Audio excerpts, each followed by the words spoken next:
Mbukeli wamkelekile to this week's edition of Yilungelo Lakho. It's your rights. Sisakaza kuwe mathupha la ku SABC 1 phela eMzansi for sure. Mina ke ngo Alisha uNhlanhla wakwaJali. Mbukeli khumbula ukuthi nawe phela sizokupha ithuba lokubamba iqhaza endabeni yethu yanamhlanje. Izincingo zethu zithi 0117146918 noma 7146919. Ungasithumela email ku consumer@sabc.co.za. Usithole futhi ku Facebook na ku Twitter. A very good afternoon to you.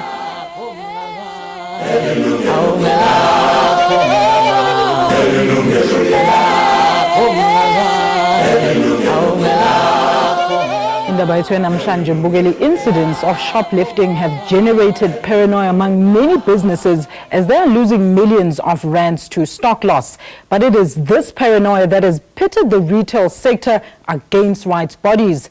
All this because of the disregard of the rights of those accused of shoplifting.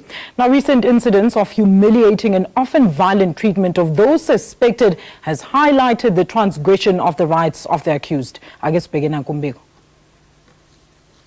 Ngenxa yekwanza kwekwetshiwa etitolo pheceleti i-shoplifting, banikati betitolo bangena etindlekweni ngekucasha bonogadi kufaka ama-CCTV cameras kanye nemishini lekhalako uma ngabe umuntu aphuma nempahla lekangakayibhadalile. Yabona kulesi story mama, i-shoplifting inkinga enkulu kakhulu. Ngoba ngasho ukuthi every day alikhulanga emahala esingabambi umuntu ngalo la. Ojontshilo omncane omdala ugogo omkhulu konke kuyafana. Kulesitolo lesi se-Yilungelo, indzawo lesedvude nelidolobha laseJozi, kuthiwa kubanjwa abantu labenta i-shoplifting cishe labangu-5 ngelilanga. Mina sengikhathele because ngathi nalaba abadala bafundisa nabantwana babo ukuthi hayi asitshontseni. Yilungelo Lakho licocisene nadzadze waseSoweto lothi wahlangana netimbila phutha mhla ka-1 June kulomnyaka ngesikhathi aya ku-supermarket endzaweni yangakubo. Uthi bekahamba nemzala wakhe kepha ngesikhathi bathenga baphathwa indlala. Kanti phela ngoba bekugcwele lapha esitolo bekutawuthatha isikhathi lesithe ukuthi bafike emathilini.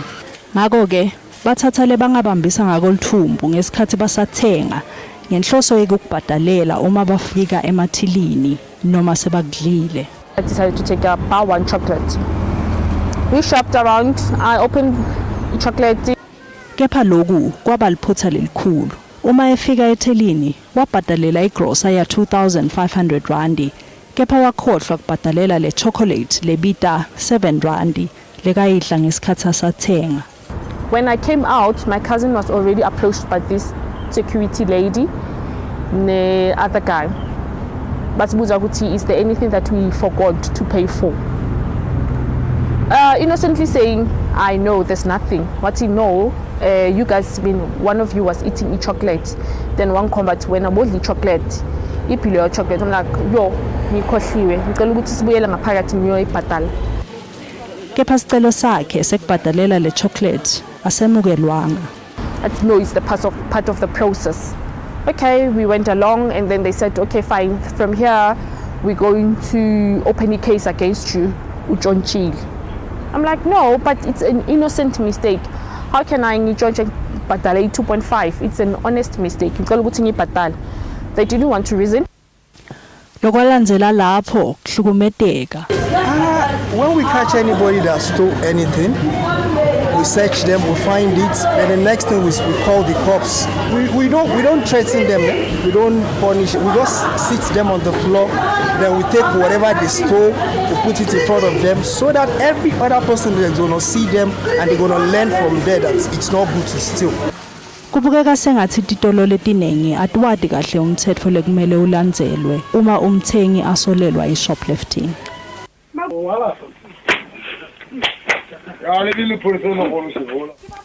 Utawukhumbula phela mbukeli sehlakalo sakulomnyaka lophelile lesashaqisa umtimba sagogo waseLimpopo lowashaya bonogadi bamjezisela kwekuthi webile kwala noma sekatincenyela.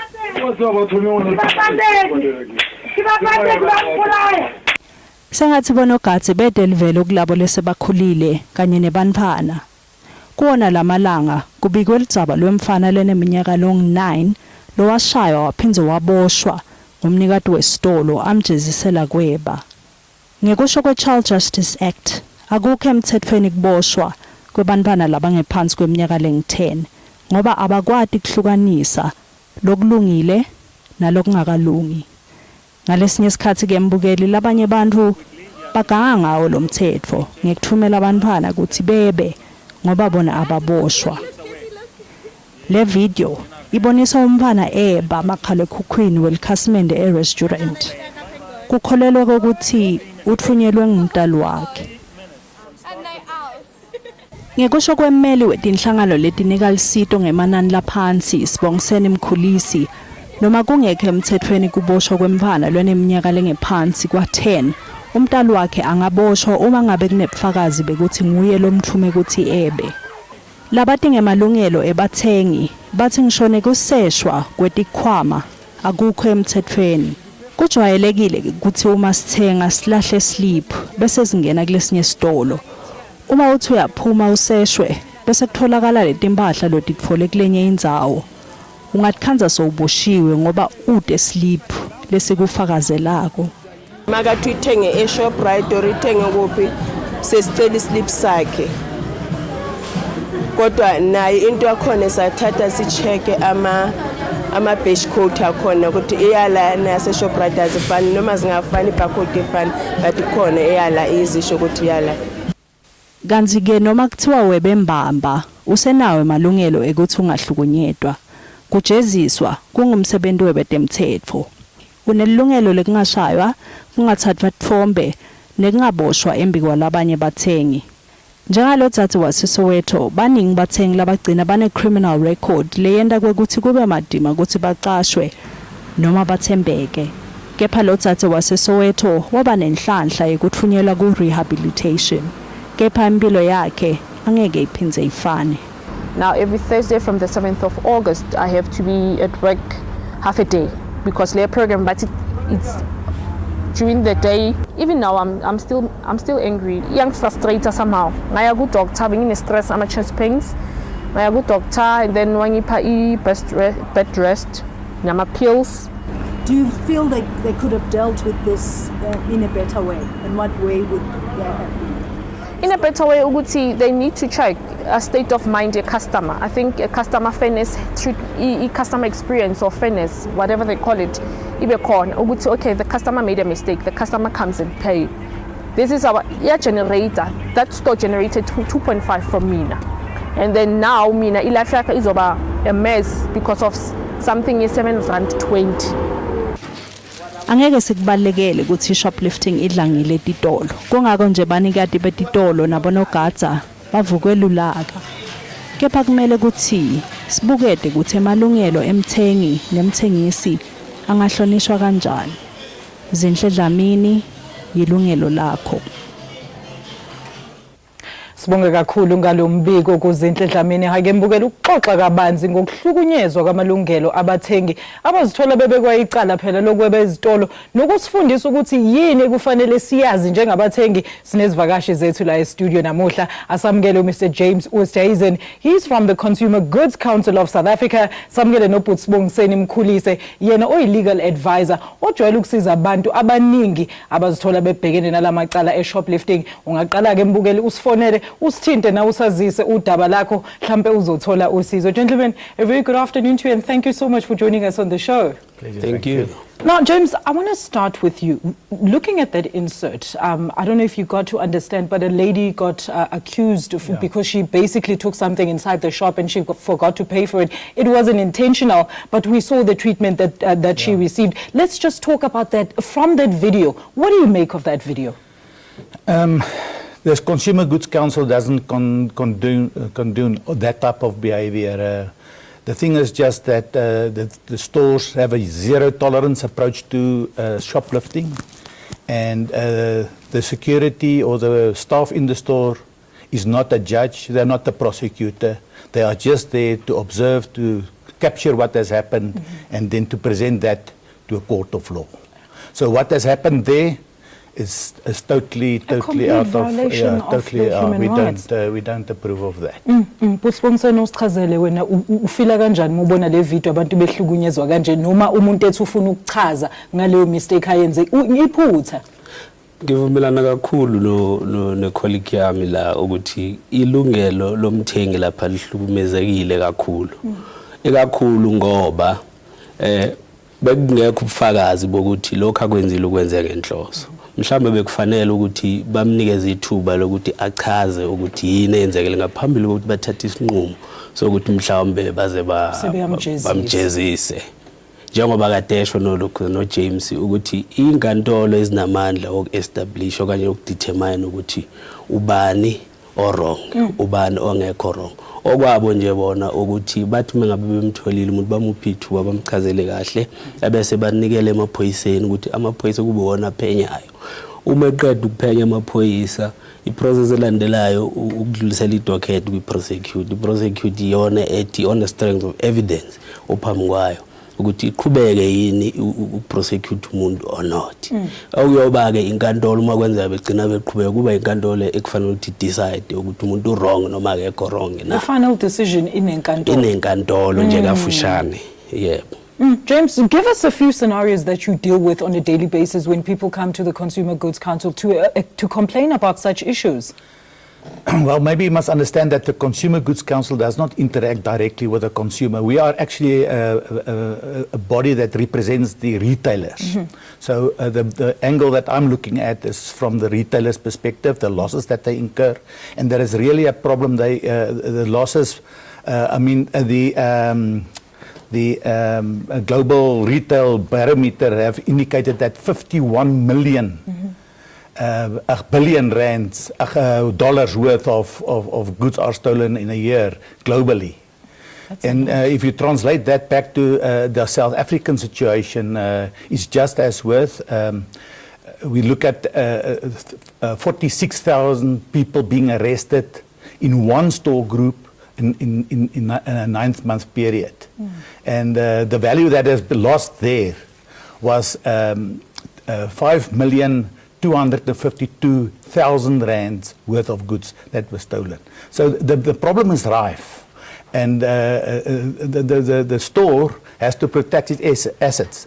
And if one want to see that the consumer benefit from a cheap price, then one must also look after the cost incurred in getting the goods on the shelf, and losses incurred by means of theft bring down the profit, and therefore they have to rise the price of the goods.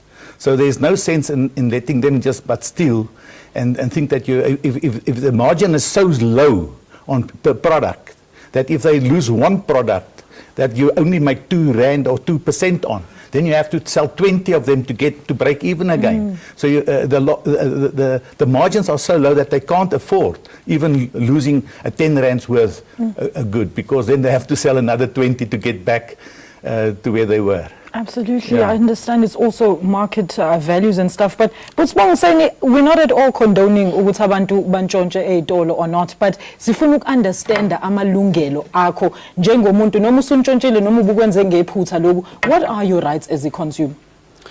Ethi mhlambe ngenza i-background kanje ukuze si-understand ukuthi siyakuphi. I-shoplifting uhlobo oluthize lecala elifola ngaphansi kokutshontsha lokho sikubiza phecelezi theft. Now kunemithetho ephethe ukuthi kumele isimo uma ngabe umuntu ebanjwa etshontsha kwenzeke njani. I-Criminal Procedure Act, i-Constitution yase South Africa. Uma ngabe ukuthi umntwana involved kunomthetho omunye obizwa nge-Child Justice Act. Ngoba angeke usebenzise i-criminal procedure ukubamba ulokhu umntwana omncane. Now umuntu unelungelo lokuthi i-Constitution section 35 ukubeka cace lokho ukuthi umuntu unelungelo lokuthi abukeke innocent until proven guilty. Awibambe lapho Phusongiseni kusekumele manje siphuthume siye ezitolo. Masibambe lapho umbukeli sithi nje shelele ngasezitolo. Please join us shortly after this. Sibamukele futhi umbukeli phambi kokuthi siqhubeke ngengxoxo yethu. Khumbula ukuthi phela nawe ngabamba iqhaza kwinkulumo yethu. Izingcingo zethu azikashintshi zithi 0117146918 noma 0117146919. Usithumele nje i-email ku consumer@sabc.co.za. Siyatholakala futhi ku Facebook na ku Twitter. But Sibongiseni awuqhubeke uchazela abantu about this criminal act. procedure. Eksempeleni bengichaza ke constitution lapha umthethosisekelo section 35 ukuthi unikeza igunya ukuthi abantu babe innocent until proven guilty. Ngamanye amazwi akekho umuntu onelungelo lokuthi athole umuntu enecala ngaphandle kokuthi ama allegations testwe enkantolo kube yinkantolo eshoyo ukuthi lo muntu lo wonile, therefore ufanele ukuthi agwetshwe ngaleyo ndlela. All right. Okay, we're going to take some Facebook messages very quickly. I guess ukuthi nisipalelene la babukeli. Shefi Dlamini uthi security needs to be well trained in this kind of offense so that they know when to arrest the person. Sometimes security arrests a person before passing the pay point. Thank you very much, Shefi Dlamini, for your input there. Utedi P Wenkondlana uthi this is really serious because I remember one day back in 2008 I was accused of shoplifting at Mr. Price. The worst part was that it was underwear I had bought there 2 days back, and that took me to trouble for 2 good months. Finally, the cameras revealed that I didn't take anything. Teddy P Wenkondlana siyabonga kakhulu ngokuthi uxwayisa abantu ngeexperience yakho. Sizwe Gatyame Dlamini uthi kubhlungu ukubhexwa ngobende inyama ungayidlanga ikakhulukazi ngaphambi komphakathi. Thank you so much to all our viewers and their contributions. Now, let's talk about such cases, James, where you find that a consumer has been wrongfully accused. What are the first things that somebody can look for as a means of an alternative? No, I think what is important for the consumers to understand is that you don't necessarily have to go through the pay point. If you hide something away on your person, Packet or pocket, yes. And you put it in there, there's proven cases in court where it's been proven that that person has got the intent to steal, and that is enough to be prosecuted for. So you don't necessarily have to be through the pay point. You can be accused of being doing shoplifting whilst in the store but hiding stuff on your person. So they must be very careful not to put stuff in their pockets, because that is where they're going to forget that they've put it there, walk through the pay point, and alarm might go off, and then they are embarrassed. So they must know that never put it away, or as in the insert in the beginning, don't start eating on the stuff, because you're going to forget that you take it, and that is theft. You might not steal the paper or the bottle that the stuff is in, but you stole the content because you've consumed it. And therefore, that is dangerous territory. But Pusbongsen, it's quite apparent ukuthi lama security akafuni ngisho ukuzwa nje indaba yakho once be suspect, even suspecting, and I'm using this word ukuthi understand, suspecting ukuthi uthathe something kungakaprove sebeyakuthatha bayokuphereda phambi kwama body nayo yonke leyo nto. Indaba why ama security kumele enze kanje? Angisho ukuthi ama security awavumelekanga ukuparade umuntu okanye bamtreat ngale ndlela yokuthi bamhumiliate bamvilify emphakathini. Kodwa mhlawumbe ukueda kulokho kushiwo icolleague yami lana akudingi ukuthi uze udlule phambi kwama security ukuze babone ukuthi kusho ukuthi inhloso yakho bokuthatha okanye bekukuphuma ungayikhokheli leyo nto leyo. We look at ngamanye amazwi the surrounding circumstances. Angeke umuntu absent-minded athathe ichocolate bese aphume iphethe kanje phambi kwe-security uma ngabe eqonde ukuyijoja. Kodwa umuntu onenhloso from the word go uma eyithathe ichocolate uzozama ukuyiconceal so that ingeke ibonakale uma edlula kuma security. Manje ke uma ngabe kuyileso simo lesama surrounding circumstances ekhomba ukuthi lo muntu lo uhlose ukuphuma nale nto lengaphandle kokuyikhokhela, ama security amele ukuthi ambambe. Kodwa ke ukumshaya nokumvilifya phambi komphakathi akuvumelekanga. Okufanele bakwenze kona ukuthi bamthathe lo muntu lo bamcele futhi ne polite manner. Okay, Pusbongsen, ithi ngithatha uKhanyisa eQueenstown very quickly. Khanyisa, siyakwamukela ohlelweni, umbuzo noma umbona? Hello, sisithani? Siyaphila sisiwami, sicela uqhubeke ngombuzo noma umbona? Hello, sisi. Yebo sisikhanyisa, siyakuzwa siqhubeka ngombuzo noma umbona? No, sisi ngikhanyisa from Queenstown. Into yenzake ndayethenga iswani from just on. Then I went to a Rhino supermarket. Then ndifake ebhegini ngale ndilahle islip singenasong. Bese xa ndithuma khona eRhino andathenga. I-security yaxa ivula ibhegi then yacheck ukuthi ebhegini andibanga na. yafumana swaps andithengileyo ziyi-3 then it costa i-5 ngicale ke mna no andithethanga apho wathi ndizijoyisile lapha erhino ndithi no mna ndisuka from eJackson ndisuke eJackson kwaku-around noba 9:30 ekuseni in the morning. Then I suppose he called the police to bandande. Ubungasiphethe islip sayo ma sesikhanyisa ubungasiphethe islip sayo lento obuyithengile ma. Hello sis. Ngithi islip sa lento obuyiphethe sisi ubusenaso wena kuwena. No bengingenaso islip bengiflash. Oh okay. Qhubeka ma. Then ke ngoku islip bengisenaso islip mase ngiye kwenye shop eRhino. Then basaphoze wafonela amapolice afika amapolice to arrest me. Then ke ngoku ndakhala mna ekhaya because my sister uzama. Then wathi no mabane before maqale ndiyoconfirm to that shop bengithenge kuyo eziswap. Then I went back to that shop bafuna ubona footage. Then they babona ifootage bandibona ukuthi ndithenge phaya or around I think was 9:30 or 9:20 in the morning. Then baphendula ne-print out ke ngoku. But zange ba-apologize i-security yakhona ave nje bandiyeka nje zinjalo. Then I was trying then ke ngoku babe like benhlazekile I was humiliated ukubona ukuthi mina ngicela ngingantshontanga into ecost R5 yayibo. Then ke especially inside because bafike basinaze imphathi la shop zascan. Siyascan even if you brought something from checkout you're going to pick and pay then you flash the slip izofika iscan ephaya because that scan against machine yakho. Webese ngokungabe because ndihlanzekile because andibanga just imagine ba uzobothela into ye-cost R5 yayibo ube ungayibanga then ndabe ngithenge I bought 3 swaps even my friends they all thought that no I don't think because I bought 3 swaps they were blue I still remember the color they were white. Yeah. So I think kubalekile ukuthi xa uthengile from any shop even if unalonto ubuyidla isedekini chocolate usibheke islip because mina ndaphandle ndabanjwa ukubona ubothela into engayenzanga. Yebo sis. Wetenda ncedwa ke because bayobona ifootage to that shop abona yonke into bezoyi-print out ke ngoku ndaba right ke ngoku. Okay, siyabonga kakhulu sisikhanyisa ngestory sakho yezwa sis. Nokuxwayisa abanye ababukeli emakhaya siyabonga kakhulu. Now she was obviously very humiliated. I don't know if you caught onto it, James, but basically she went from another shop into another shop and they accused her of not paying for that product. She actually had to go through the process of going back to that shop and going through security camera, but all the humiliation had been done and she still didn't receive any apology. How would one then deal with this kind of situation, Kutsbongsen? Angisho nje ukuthi kokuqala kukhombisa ubudedengu ohlangothini lesitolo.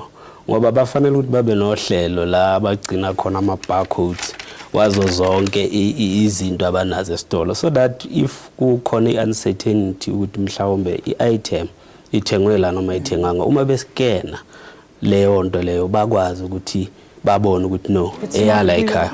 Kodwa-ke la mhlawumbe into angayenza usisi uma efila ukuthi yena i-dignity yakhe was compromised in the process.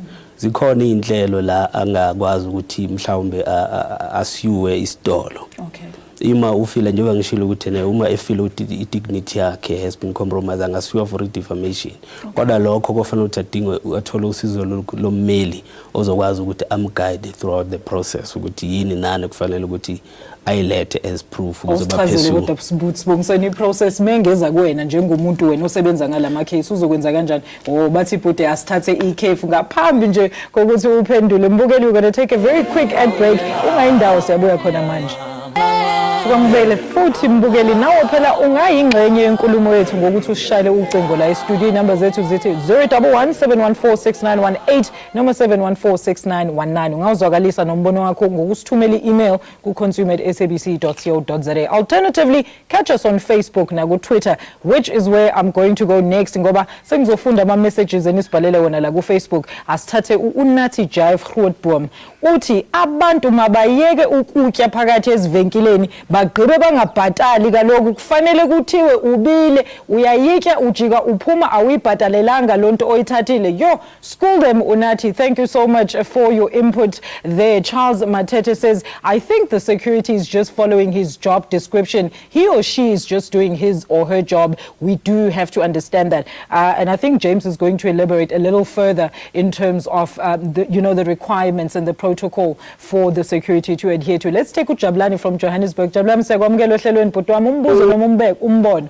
Okay mama, sanibonani mangicela ukubingelela abaphaneli akhohleli nawo lapho ne. Siyakwamukela bhuti. Yebo ma. Okokuqala mangisacela ukuthi maybe bake clarify in terms of shoplifting ma. Because kukhona njengaleso story esenzekile lapho ekisibukile. Umuntu uthatha ichocolate esitolo uyayidla and intending ukuthi uzoyibhadara mayisedlula. Unfortunately part of it alibale uyibhadara. Asicheke manje. Nangu umlungu uyeza uthatha ichocolate uyayidla chocolate uyaphuma nechocolate.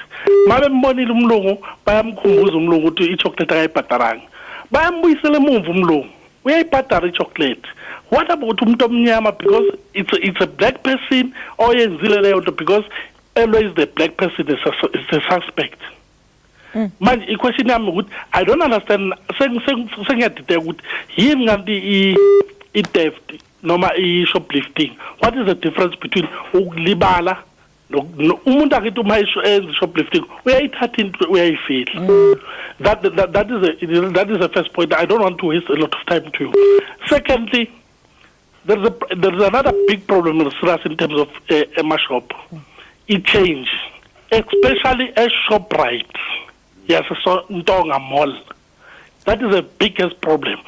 Let's say uzopatara something at 39 rand 95. Ungayibizi itolo ngegama bhuti sizoba senkingeni kakhulu. Okay, no, it's fine. It's because I got the proof. I was complaining about this thing. If you're discussing his list for analysis, we don't talk about it. It's always carry on. But if it's other people, why they take it very quick to attend to it. That's why now even I say it very clear that ShopRite, you won't get your change. That is the problem. You can report that thing to the manager of ShopRite. They don't take it seriously. Even though those cashiers, they are making money out of our change. How many people they're supposed to get their change, but at the end of the day, they don't get it. You see, that is the biggest problem. We are frustrated this thing because most of the things, it happens. I don't complain. They can help. Jabulani nike nayisa kwi-consumer goods fair le ndaba, because nangu ubhuti James la ngizomchazela indaba yakho manje ukuthi menazi ukuthi isitolo asinikeza ushintshi niyacomplaina ngalesi sitolo akwenziwa lutho ngaso. Yisiphe esinye isinyathelo nisithathile ukuthi niba bring it to book. But ma'am, you see, the problem is that we can't bring. Look, sometimes you're telling yourself that I'm wasting a time. Really, if maybe I'll report this thing forward. But we manage a shop. You report that thing. They just address it in front of you. They get out of it. Then after that, you come back next time for again. You decide even to not. Even you see, ShopRite is the nearest shop to us. But you can drive really 10 kilometers away from that shop. Because you won't get satisfaction of a customer service. Yeah, it's very much poor. Siyabonga bhuti Jabulani, awulalela ubhuti James ukuthi uzoku-addressa thini mayelana nale ndaba yasesitolo noshintsho. Okay, thank you. Siyabonga kakhulu bhuti Jabulani. All right, first of all, James, I really need you to clarify this point. He's complaining about a very big service provider, and he's claiming that they're not giving them change. When they go there to complain about such issues, nobody says anything. The store manager addresses it right in front of you and nothing is done about it. What else can they do? Well, I would like your producer to get the particulars and let me have it, and I can follow up with that specific. So you're the kind of body that they can actually approach for such matters. If something like this happens, we would gladly try to assist, but that's not the rule. That should not happen.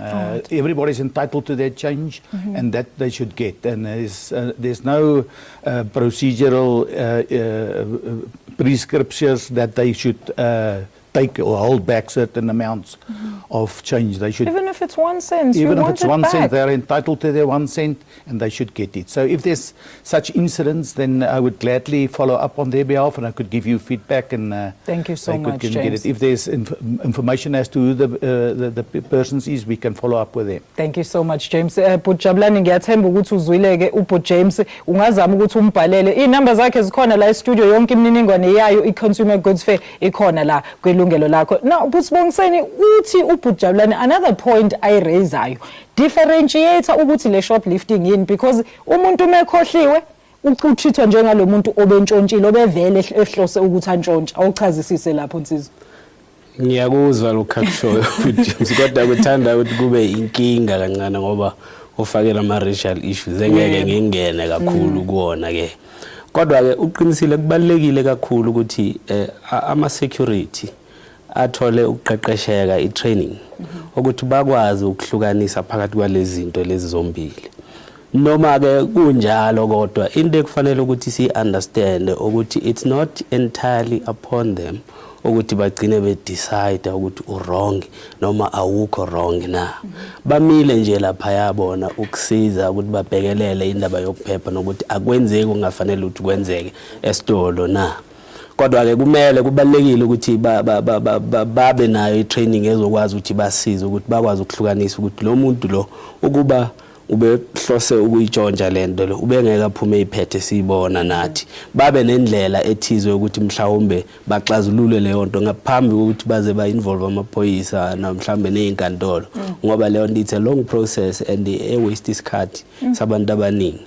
So bafanele ukuthi bayithole i-training kusho ukuthi le responsibility engaze ngithi eyabo o James le ukuthi ba train ama retailers on that area. James, is there a mandate that legally binds all these retailers to, adhere to a certain code of, in terms of training their staff? The security is normally not staff of the retailers. They are service providers. Body. Yeah, service providers too. But there's service level agreements that spells out exactly how they should respond. And these issues are all included in the service level agreements between the stores and their service provider, the security service provider. All right. So, okay, let's take us Sithandi, Pretoria. Sithandi sakwamukela uhlelo na uthi nje qabaqaba indaba yakho ma. Sawubona sisi mina ngumamthandi la ePitori. Mina experience yami ayizange ibe yimbi nge-shoplifting. Ngaya kwesinye isitoro la ePretoria eChurch Street esikhulu esaziwayo. Manje mangilokhu ngithenga izinto zomntwana ngilokhu ngibheka lapha bekuyilezi abazithela la emantshini ongathi ezine sale. Ngemistake ngathatha A1 ngayifaka la ekhwapheni but it was hanging bengafihlekanga. So ngalokhu ngihamba la store mase ngiyophuma eminyango ama security athi mama lento awuyibhadala ngithi umntana bengathi ngiyayithenga kusho ukuthi ngifake ngemistake la ekhwapheni but as you see ukuthi iyavela iyalenga kusiyinto engiyifihlile bangiphatha kahle saye officeini. The only thing they did, they said to me, you must pay for it.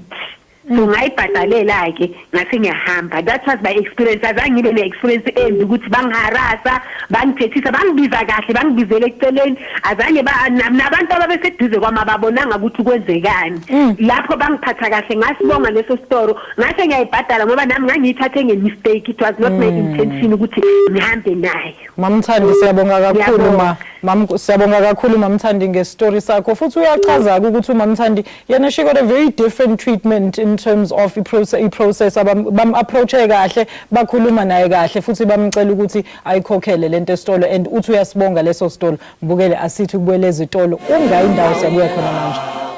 Welcome back Mbukeli. Siqhubeke phela nenkulumo yethu. We are discussing the laws and the rights of those accused of shoplifting. Noma abanye vele benza lelo cala ngenhloso. Kwezinye izikhathi uthola ukuthi umuntu usekhohlwe nokuthi unento estolo angenalo iphepha phela lobufakazi bokuthi ungene nayo or enze nje imistake yokuthi angabe sayikhokhela mefika kwithi my guests in studio are Mr. James Oosthuizen ovela kwi-Consumer Goods Council of South Africa. Sibe naye futhi noButsibongiseni Mkhulise yena ongummeli phuthuma ke usithinte sikusize nawe Mbukeli. James, what is your view on this very happy customer who got a rather not so bad treatment? So it is out there where it exists. You know, some security are well trained to handle these kinds of situations. And definitely, I think where there's maltreatment of customers, it's the extraordinary. It's not the rule. But who do you blame in that instance then, James? Is it the retailer or the law?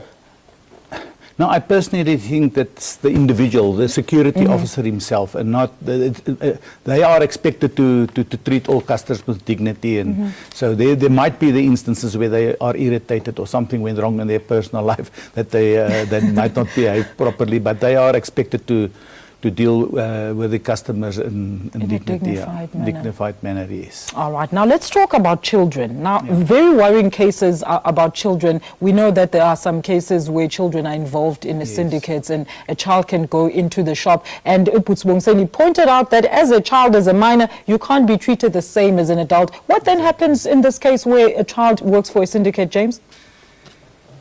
Yeah, I think one must distinguish between a petty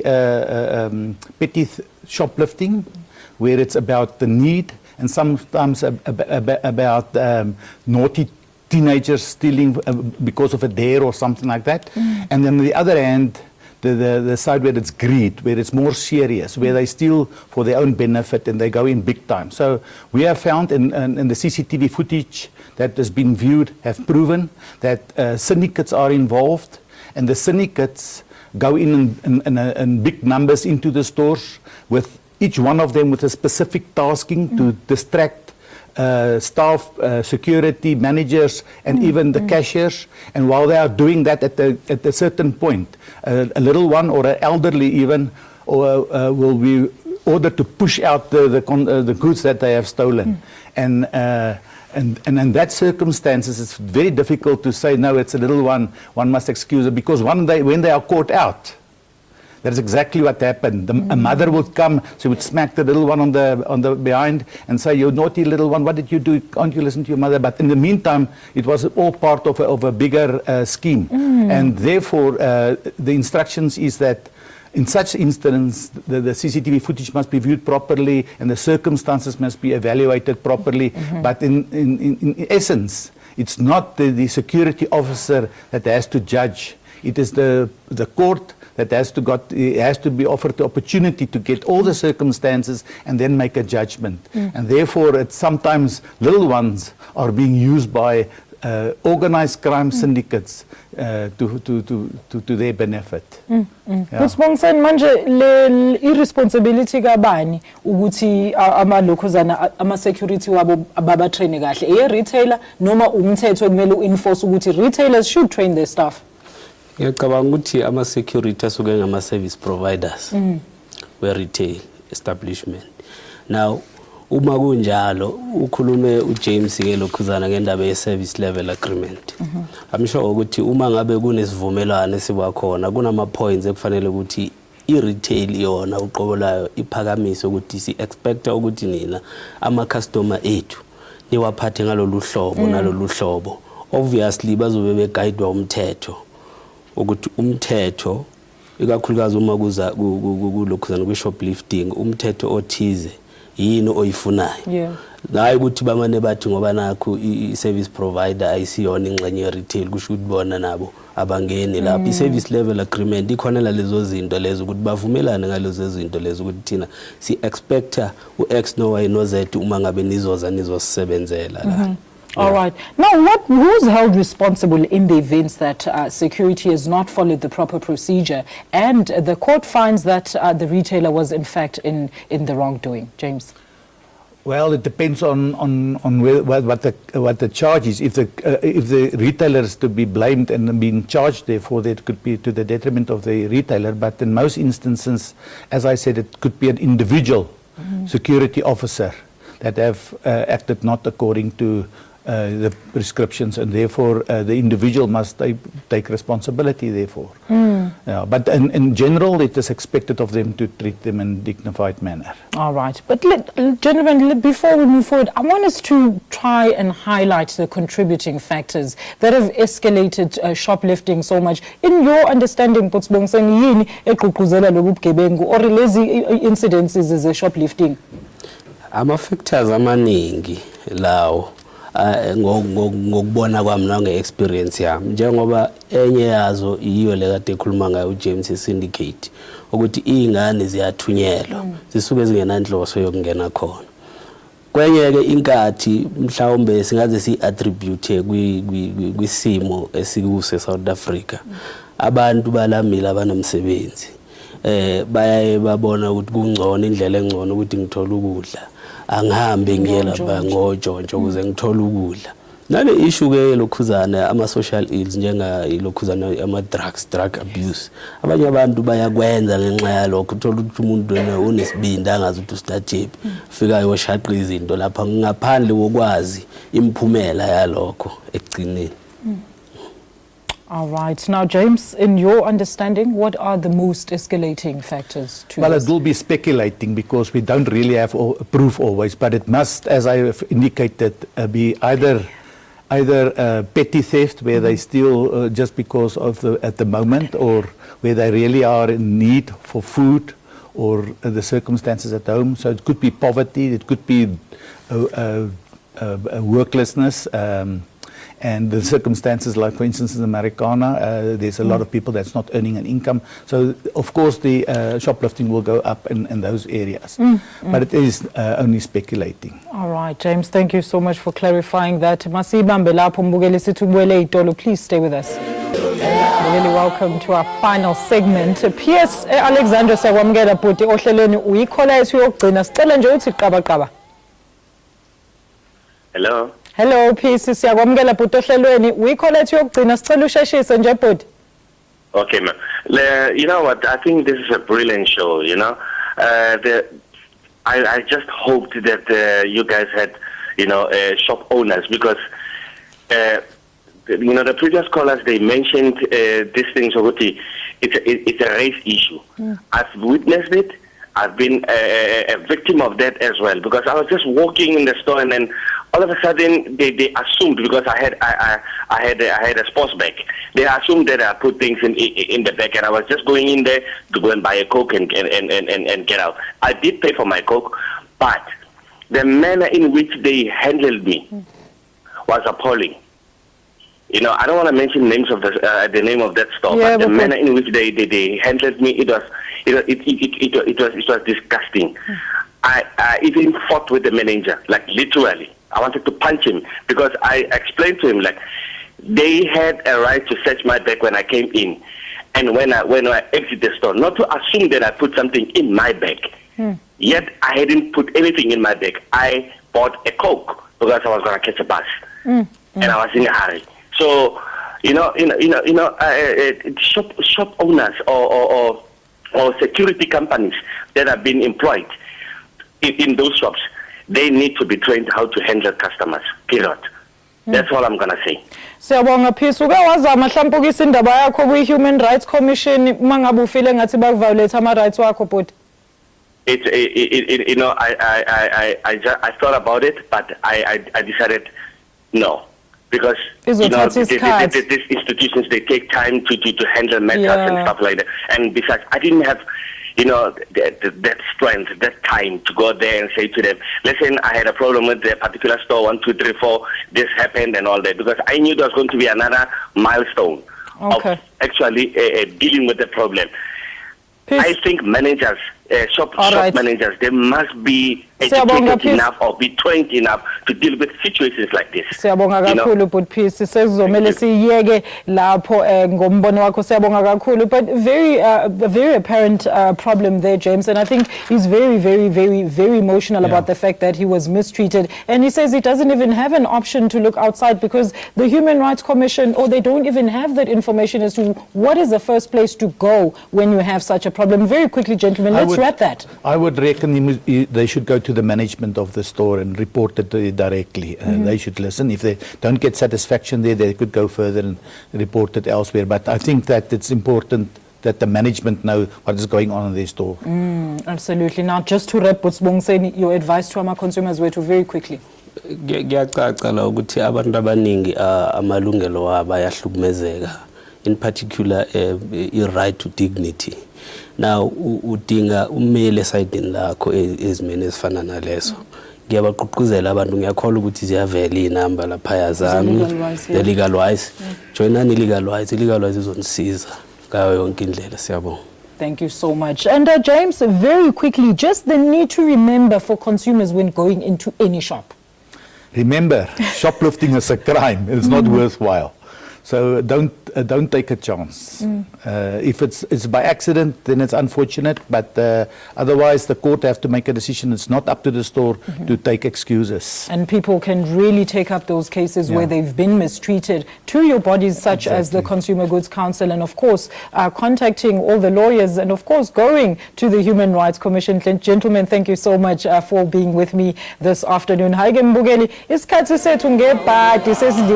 me thank my studio guests for being with us today. Sphinde futhi sibonge nani babukeli ngokubamba iqhaza namhlanje ngezincingo nama messages enu. Please join my colleague uSphiwe Speech Nzawumbi next week Friday for another live topic consumer of the week. Ukhumbule mbukeli ukuthi impinda yohlelo lwethu la ku SABC1 ingomsombuluko ekseni from 10 o'clock to 11 o'clock for myself, Walisha Ntombi Akajali, and the rest of the team. It's goodbye. Msale kahle.